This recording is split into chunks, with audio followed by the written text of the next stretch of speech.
안녕하세요. 안녕하세요. 오늘은 인터뷰 두 번째 손님, 널스 주인님을 모셔봤습니다.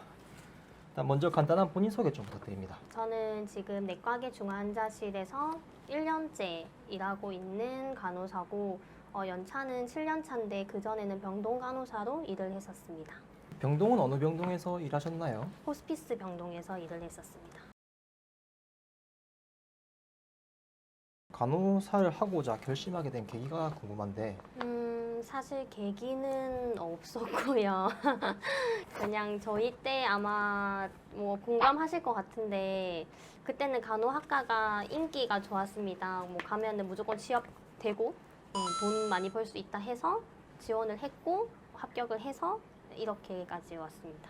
작년에 인터뷰한 거 혹시 기억하시나요? 그 간호타임즈 네. 네. 그거랑 좀 답변이 좀 다른 것 같은데 그렇죠. 고등학교 때 생물이 생물에 관심은 진짜 있었는데 사실 진짜 솔직하게 얘기하면 꿈이 별로 없었고 그냥 그런 쪽으로 한번 진학을 해보자 해서 다른 과도 많이 넣었었어요. 그럼 따로 뭐 간호사가 필요로 하는 봉사정신이나 사명감 이런 것 같은 거는 그 당시에 느끼지 못했나요? 그때는 없었고 일을 하면서 조금 책임감, 사명감, 돈을 받는 만큼 일을 하자 정도. 그럼 책임감은 급여에 비례한다. 그쵸. 아니에요. 아닙니다. 아니에요. 책임감은 항상 있습니다. 저는 급여에 좀 비례한다 생각하는데 책임감이 어느 곳에서 프로젝트를 의뢰하면은 금액이 작으면은 좀 대충 하게 되잖아요. 금액을 많이 주면은 책임감 있게 또 하는 경우도 있어서 사실 병동에서 일할 때는 그런 게 없지 않아 있었거든요. 아니에요. 아닙니다. 돈 받는 만큼은 일하자 이렇게 했는데 중환자실은 사실 그런 환경이 안 되더라고요. 오히려 죄책감이 들어서 호스피스 병동에 5년 근무하셨다게 네. 됐는데 거기 가게 된 계기가 있나요? 제가 원래 1지망을 응급실을 적었었거든요. 2지망은 그래도 분만실을 적었었고 근데 병동으로 가게 됐고 가게 된 계기는 없어요. 그냥 가라고 하니까 갔고 또 거기서 좀 진득하게 붙어 있어야겠다 해서 아니게 됐죠. 그 완화 의료센터라고도 부르던데 네. 이 단어가 좀 생소해요. 그 차이랑 호스피스 차이가 있는지 아니면 그냥 조금 세련된 단어라서 그렇게 부르는지.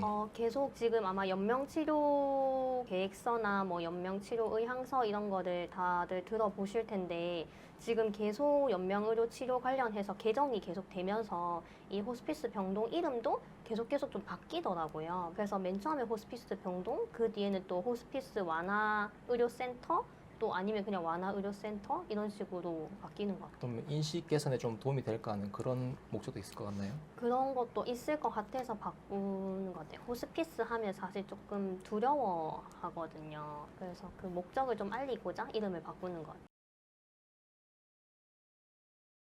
그럼 해당 병동에는 어떤 환자들이 주로 입시를 하나요? 대부분 암 환자죠.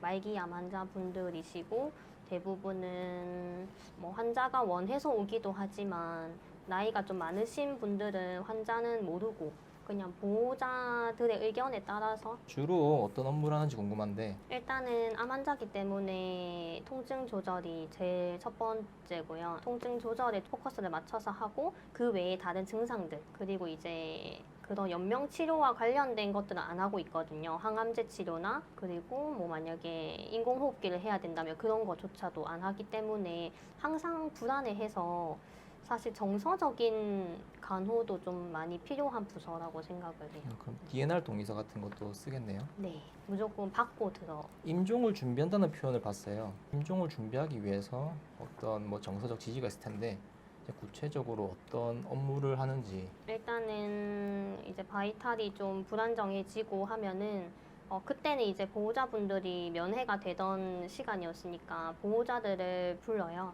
보호자들을 부르고 정말로 이제 임종에 가까워졌을 때는 임종실이라고 해서 1인실이 있거든요. 이제 그쪽으로 이제 보호자와 함께 이동을 해서 이제 보호자와 마지막 시간을 보내되 끝까지 이제 증상 조절을 해주고 보호자의 심리 같은 것도 불안하기 때문에 옆에서 좀 케어해주고 있죠. 그러니까 말로 이렇게 케어를 해준다는 그렇죠. 얘기죠. 말로도 해주고 또 제가 다니던 데가 그 가톨릭이어가지고 수녀님이 오셔서 기도도 해주시고 그런 약간 영적 치료도 그럼 이런 과정에서도 지속적으로 불안해하는 환자분이 있을 것 같은데 있죠. 그런 경우에는 또 추가적으로 어떤 진짜 어려운 케이스인 것 같아요.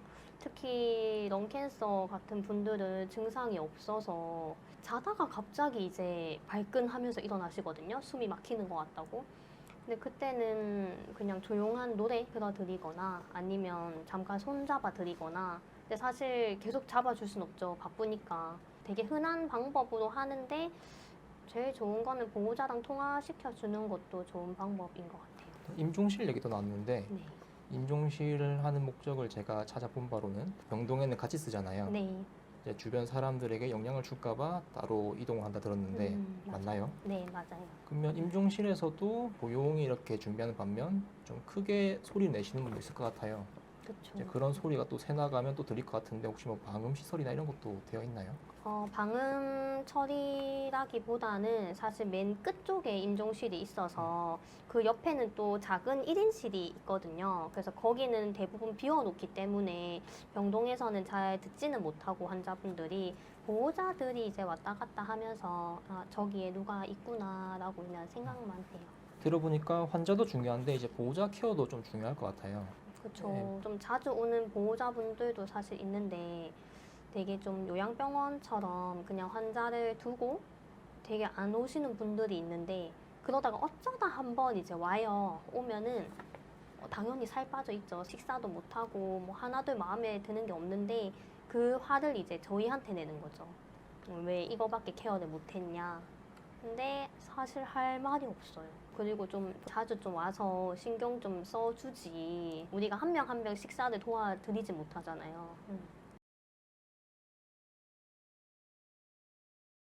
도와줘서라기보다는 최대 2달밖에 못 있거든요. 호스피스 병동을. 그래서 다른 병원으로 가야 돼서 퇴원하신 분은 계세요. 그러면 드라마틱한 상황이라면서 보지 네, 못하시네요. 없었어요. 네. 정말 끝의 상황에서 오시는 분들이라. 네. 들어보면 공감이나 이해 같은 좀 감성의 영역이 좀 중요할 것 같은데 이제 저는 성별간 생물학적으로 좀 남성은 좀 이성적이고 여성은 좀 감성적이다 뭐 이런 호르몬 차이 때문에 그런 게 있다고 신뢰하는 편인데 혹시 남자 간호사도 본 적 있나요?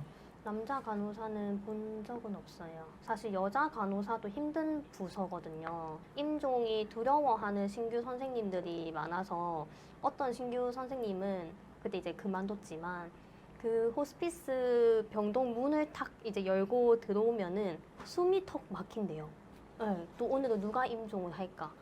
그렇기 때문에 약간 정신력이나 이런 것도 엄청 째야 되는 것도 있는 것 같아요.